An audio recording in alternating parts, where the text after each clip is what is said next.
Hello everyone, আশা করি আপনারা সকলে ভালো আছেন। আপনাদের সকলকে স্বাগত আমাদের ইউটিউব চ্যানেল হিস্টু 47 এর মধ্যে। গোমাংস খাওয়া আমাদের খাদ্যাভ্যাসের অন্তর্গত। এটা আমাদের সংস্কৃতি। এটাকে কেউ আটকাতে পারবে না। গরু আমাদের মাতা নয়, গরু শুধুমাত্র একটা জানোয়ার, এর বেশি কিছু নয়। এরকমই বক্তব্য করেছে বিজেপি থেকে। এবার বলবেন যে বিজেপি থেকে এরকম বক্তব্য হওয়ার পিছনে কারণ কি? বিজেপি আবার কবে থেকে এরকম বক্তব্য দেওয়া শুরু করে দিল? কিংবা আপনারা বলতে পারবেন যে বিজেপি তো পুরো হিন্দুবাদী রাষ্ট্র, একটা দল পুরোপুরিভাবে হিন্দুবাদী রাষ্ট্র গঠন করতে সাহায্য করছে। সে পুরোপুরি গো রক্ষার জন্য পুরোপুরিভাবে দায়ী। পুরোপুরিভাবে আমরা দেখেছি যে গো হত্যা নিয়ে কিন্তু মারামারি চলছে গোটা দেশের মধ্যে। সেই জায়গা থেকে দাঁড়িয়ে যে জিনিসটা লক্ষ্য করা যাচ্ছে যে বিজেপির তরফ থেকে বলা হয়েছে, বিজেপির জেলা অধ্যক্ষ থেকে বলা হয়েছে, যে বিজেপি থেকে বলা হয়েছে যে জিনিসটা, সেটা হচ্ছে গোমাংসের ওপর কোনোভাবে বন্ধ করা যাবে না, কোনোভাবে কোনো কিছু আরোপ করা যাবে না। এবার বেসিক্যালি যে জিনিসটা লক্ষ্য করা যাচ্ছে, সেটা কোথায় লক্ষ্য করা যাচ্ছে? আপনারা খবরের কাটিং এ দেখতে পারবেন যে কোন জিনিসটা নিয়ে আমরা আজকে কথা বলছি। সেই জিনিসটা নিয়ে আজকে আলোচনা করব যে বিজেপির মধ্যে থেকে এমন কে উদ্ভব হয়ে গেছে, সে বলছে যে গোমাংস খাওয়া আমাদের সংস্কৃতির অন্তর্গত। আমাদের মার সাথে গরুর তুলনা করবেন না। গরু শুধুমাত্র একটা প্রাণী, শুধুমাত্র একটা প্রাণীর জায়গায় থাকবে। গরু কখনো আমাদের মাতা হতে পারবে না। দেখুন, কাটিং গুলা দেখতে পাচ্ছেন, কোথাকার কথা বলা হচ্ছে? এই কথাটা বলা হয়েছে বেসিক্যালি নাগাল্যান্ডের বিজেপির তরফ থেকে। বিজেপির পার্টির একটা জেলা অধ্যক্ষ রয়েছে, তিনি সেই জেলা অধ্যক্ষ থেকে কিন্তু পুরোপুরি পার্টি অফিস থেকে কি করা হয়েছে, প্রেস রিলিজ করে জানানো হয়েছে। পুরোপুরি ভাবে প্রেস রিলিজটা আমি আপনাদের দেখাবো। সেই প্রেস রিলিজের মধ্যে বলা রয়েছে যে, সেখান থেকে বলা হচ্ছে যে গো মাংসের উপর কিন্তু বন্ধ আনা যাবে না, কোনোভাবে কিন্তু গো মাংস বন্ধ করা যাবে না, এটা আমাদের খাদ্যাভ্যাসের অন্তর্গত। কোথায় রয়েছে দেখবেন, সব জায়গায় দেখতে পারবেন যে beef eating majority state Nagaland, Manipur, Mizoram, এইসব জায়গাগুলো যে রয়েছে, সেই সব জায়গাতে কিন্তু পুরোপুরিভাবে ব্যান করা হয়েছে। কেন ব্যান করা হয়েছে, কি করা হয়েছে, সেই জিনিস নিয়ে আলোচনা করব। আগে আপনি বলে দিই যে, 1 মিনিট, এই জিনিসটাকে আমি একটু জুম করে দিই আপনাদের জন্য। হ্যাঁ, জুম করলে আপনারা বুঝতে পারবেন। দেখুন, বেসিক্যালি গোটা ভারতের মধ্যে কি ঘটছে, গোটা ভারতের মধ্যে একটা বেসিক্যালি যে জিনিসটা ঘটছে, সেটা হচ্ছে একটা সম্মেলন চলবে কিংবা একটা র্যালি চলবে। র্যালিটার নাম হচ্ছে গৌধ্বজ স্থাপনা ভারত যাত্রা। ওকে, এটা ডেকেছে বিজেপি। সেটা উত্তরপ্রদেশ থেকে শুরু হবে, গোটা ভারতবর্ষের মধ্যে চলবে। জিনিসটার নাম কি? গৌ ধ্বজ স্থাপনা ভারত যাত্রা। বলা হচ্ছে এখানে এর জন্য হচ্ছে এই যাত্রাটা করা হবে, যেখানে বলা হবে যে কোনো একটা পার্টিকুলার পার্টি, যেমন বেসিক্যালি যে কোনো রাজ্যের মধ্যে যে পার্টিগুলো রয়েছে, সেই প্রত্যেকটা রাজ্যের মধ্যে কিন্তু আলাদা আলাদা নিয়ম রয়েছে গোমাংস খাওয়া নিয়ে। আর গোমাংস কোন একটা খাদ্যাভ্যাস কি রয়েছে, মানে গো হত্যা কিভাবে চলবে কি চলবে না, গরু মানে সেটা খাদ্য তালিকা অন্তর্ভুক্ত হবে কি না হবে না, সেটা কিন্তু একমাত্র দায়ী যে রয়েছে, সেটা হচ্ছে রাজ্যগুলোর হাতে রয়েছে। অর্থাৎ এটা কিন্তু রাজ্য সূচির অন্তর্গত। তো সেটাকে যাতে কেন্দ্র সূচির অন্তর্গত করা হয় এবং কেন্দ্র সরকার যাতে এর উপর পুরোপুরিভাবে কন্ট্রোল করতে পারে এবং গো হত্যা যাতে বন্ধ করতে পারে, সেদিকে লক্ষ্য রেখে কিন্তু এই যে গৌ ধ্বজ স্থাপনা ভারত যাত্রা যেটা রয়েছে, সেটা চালু করা যাচ্ছে। এই মাসের শেষের থেকে শুরু হবে, সেটা নেক্সট মাসের মাঝামাঝি সময় পর্যন্ত চলবে। তো যে জিনিসটা লক্ষ্য করা যাচ্ছে, সেই জিনিসটা হচ্ছে বেসিক্যালি এটা নাগাল্যান্ডকে নিয়ে। দেখতে পারবেন যে ভারতীয় জনতা পার্টি প্রেসিডেন্ট ফিক ডিস্ট্রিক্ট, ফিক বলতে হচ্ছে একটা জায়গার নাম রয়েছে, সেটা নাগাল্যান্ড অবস্থিত। ফিক ফিক ডিস্ট্রিক্টের একটা জেলা দপ্তর থেকে কিন্তু এই প্রেস রিলিজ জারি করা হয়েছে। বেসিক্যালি দেখতে পারবেন Bethell colony, opposite of DC office, ফিক। পিনকোড আপনারা দেখতে পারবেন 797108 নাগাল্যান্ড। ওকে, প্রেস রিলিজ যারা করা হয়েছে, এখানে বলা হয়েছে বেসিক্যালি যে ভারতের মধ্যে দেখা যাচ্ছে যে কিছু কিছু অঞ্চলে রয়েছে যেখানে গরুকে মাতা হিসেবে ধরা হয়। তো নাগাল্যান্ড বলছে যে গরু কখনোই আমাদের মাতা হতে পারে না। গরু কি? গরু একটা শুধুমাত্র প্রাণী।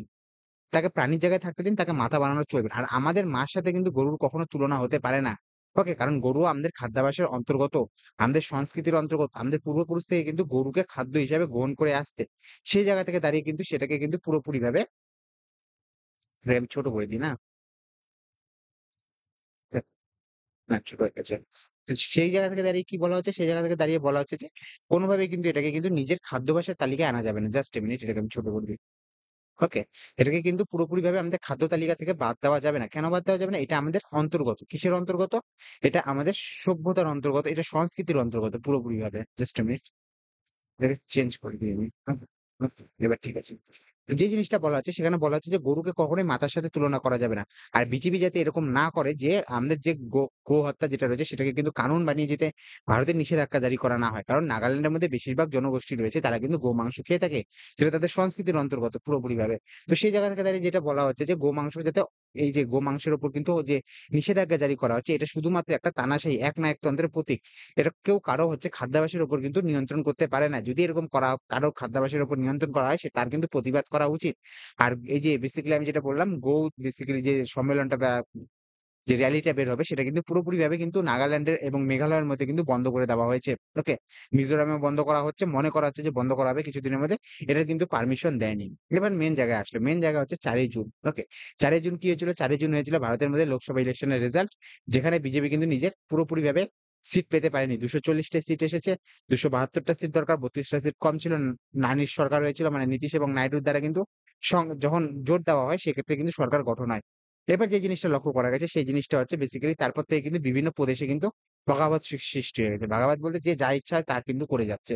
কিভাবে সেটা করে যাচ্ছে সেটা হচ্ছে বেসিক্যালি যে জিনিসটা লক্ষ্য করা যাচ্ছে সেটা হলো যেকোনো রাজ্য কিন্তু নিজের ইচ্ছামত কাজ করছে।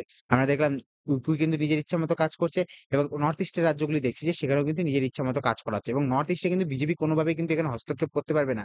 কারণ মণিপুরের মধ্যে কিন্তু বিজেপির অবস্থা খুব খারাপ রয়েছে। সেখানে কিন্তু পুরোপুরিভাবে বিজেপিকে সাপোর্ট করছে না কেউ।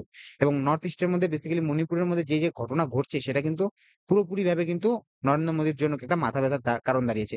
এই অবস্থায় দাঁড়িয়ে যদি নাগাল্যান্ডের মধ্যে যে এরকম ঘটনা ঘটে থাকে সেক্ষেত্রে যদি জনগণ মানে বিজেপি সরকার বলে থাকে কেন্দ্র থেকে দিল্লি থেকে যদি অর্ডার দিয়ে থাকে যে যেরকম গোমাংস খাওয়া যাবে না। যেমন উত্তরপ্রদেশে গো হত্যার জন্য কিন্তু পুরোপুরিভাবে গোমাংস রাখার জন্য কিন্তু রাখেওনি এরকমও না। সন্দেহে শুধু একজন মানে বেসিক্যালি পশ্চিমবঙ্গের কিন্তু পিটিয়ে মারা হয়েছে। একজন ছেলে যে কাজ করতো সেখানে লেবারির কাজ লেবারিও না পুরানি যাকে আমরা বলে থাকি যে নোংরা কালেকশন করা হতো, বোতল-টোতল এগুলা কালেকশন করতো। সেখানে থাকতো তাকে কিন্তু পুরোপুরিভাবে পিটিয়ে মারা হয়েছে। এছাড়াও মহারাষ্ট্রের ট্রেনের মধ্যে একজন মানে বৃদ্ধ বয়স্ক লোক যাচ্ছিল, মুসলিম লোক। সে কিন্তু নিজের সাথে মিট নিয়ে যাচ্ছিল, মাংস নিয়ে যাচ্ছিল। সেক্ষেত্রে সেটা গোমাংস হিসেবে কিন্তু তাকে কিন্তু পুরোপুরিভাবে কিন্তু মারা হয় সেখানে। এছাড়া আমরা দেখছি মব লিঞ্চিং চলেই যাচ্ছে যেখানে রয়েছে পুরোপুরিভাবে ইউপি, বিহার অঞ্চলে কিন্তু এটা নিয়ে কিন্তু পুরোপুরিভাবে খেলা চলছে। কারণ সামনে ভোট রয়েছে, হিন্দু মুসলিম করতে হবে সব জায়গা থেকে দাঁড়িয়ে কিন্তু এই জিনিসটা ঘটেছে।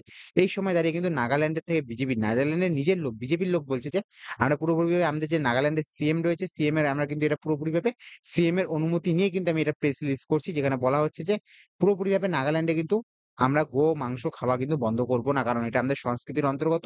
এটাকে কেউ বন্ধ করতে পারবে না। কারণ কে কি খাবে সেটার উপর কিন্তু সরকার কখনোই কিন্তু হস্তক্ষেপ করতে পারে না। আমার যেটা পছন্দ সেটা আমি খাবো, আপনার যেটা পছন্দ সেটা আপনি খাবেন। ওকে, সেই জায়গা থেকে দাঁড়িয়ে কিন্তু নাগাল্যান্ড পুরোপুরিভাবে বিদ্রোহের রূপ নিয়ে নিয়েছে। এবং নাগাল্যান্ডও বলেওছে যে এরকম যদি এই যে বেসিক্যালি গো-ধ্বজ স্থাপনা দিবস যেটা রয়েছে বেসিক্যালি ভারত যাত্রা যেটা রয়েছে সেটা কিন্তু নাগাল্যান্ডে বন্ধ করে দেওয়া হয়েছে। নাগাল্যান্ডে এটা চলবে না। কারণ এটা বেসিক্যালি গোটা ভারতব্যাপী হচ্ছে যাত্রাটা হওয়ার কথা ছিল কিন্তু নাগাল্যান্ডে কিন্তু বন্ধ রাখা হয়েছে। কি করা যায়, কি না করা যায়, বিজেপি এটা নিয়ে কতটা ভাববে, এটা কি করবে, কি না করবে সেটা কিন্তু তার ব্যাপার। আমার ব্যাপার নয়। আমিও বলছি না, সেটা বেসিক্যালি নাগাল্যান্ডের সরকার বলেছে নাগাল্যান্ডের ফিক ডিস্ট্রিক্ট যে রয়েছে সেই ডিস্ট্রিক্টের থেকে কিন্তু প্রেস রিলিজ করে করা হয়েছে। এখন দেখা যাবে ভবিষ্যতে কি ঘটে কি না ঘটে, কোন দল কোথা থেকে পজিশন নিতে পারবে। এখন বিজেপি কি সত্যি কি এরকম করতে পারবে? কারণ বিজেপি যে হিন্দুত্ববাদী মানে একটা ভাবধারা, সবাইকে যে হিন্দুত্বর মধ্যে দিয়ে এনে কিন্তু যে ভোট নেওয়ার চেষ্টা করে সেক্ষেত্রে দাঁড়িয়ে কিন্তু সে ব্যর্থ হয়েছে। সে নাগাল্যান্ডে এগুলা কিন্তু করতে পারবে না। কারণ নাগাল্যান্ডে গোমাংস খাওয়াটার প্রত্যেক জায়গায় প্রচলন। সেটা আপনি অরুণাচল প্রদেশ বলুন, নাগাল্যান্ড বলুন, মিজোরাম বলুন কিংবা মেঘালয় বলুন, এইসব অঞ্চলগুলোতে জনজাতিগুলো রয়েছে তারা কিন্তু গোমাংস খেয়ে থাকে। সেখানে কিন্তু বিজেপি কখনোই কিন্তু হস্তক্ষেপ করতে পারবে না। উত্তর ভারতের লোক খায় না। উত্তর ভারতের লোক সেটাকে গরুকে মাতা হিসেবে মেনে থাকে। কিন্তু তারা কিন্তু খেয়ে থাকে। আর গরুকে যে মাতা বলা হচ্ছে এটা যে সবাইকে মেনে নিতে হবে এটা কিন্তু নাগাল্যান্ডের লোক মানবে না। কেন মানবে না? কারণ যে জিনিসটাকে আমরা খাচ্ছি সেটাকে কিন্তু কখনোই মাতা বলে মানা যাবে না। আর মাকে কেন পশুর সাথে তুলনা করা হবে এটাই কিন্তু নাগাল্যান্ডের মেইন দাবি। নাগাল্যান্ডের লোক বলছে যে আমাদের মাতাকে আমরা কিন্তু গরুর সাথে তুলনা করতে পারবো না। এটা কিন্তু মেনে নিতে হবে। যদি এটা আপনারা না মানেন সেক্ষেত্রে কিন্তু অন্য কোনো পদক্ষেপ নিতে হবে। আর নাগাল্যান্ডের মধ্যে কিন্তু এই র‍্যালিটা কখনোই কিন্তু সমর্পণ হবে না। এটা আমরা পারমিশন দিব না। দেখা যাচ্ছে যে মেঘালয়তেও এই র‍্যালিটা বন্ধ করা হবে। ভবিষ্যতে কি হয় দেখব। নিউজ নিয়ে আসতে থাকবো। দেখা হবে অন্য একটা ভিডিওতে। Have a good day. ভালো থাকবেন, সুস্থ থাকবেন। আমাদের চ্যানেল সাবস্ক্রাইব করবেন। Have a good day. Bye, by.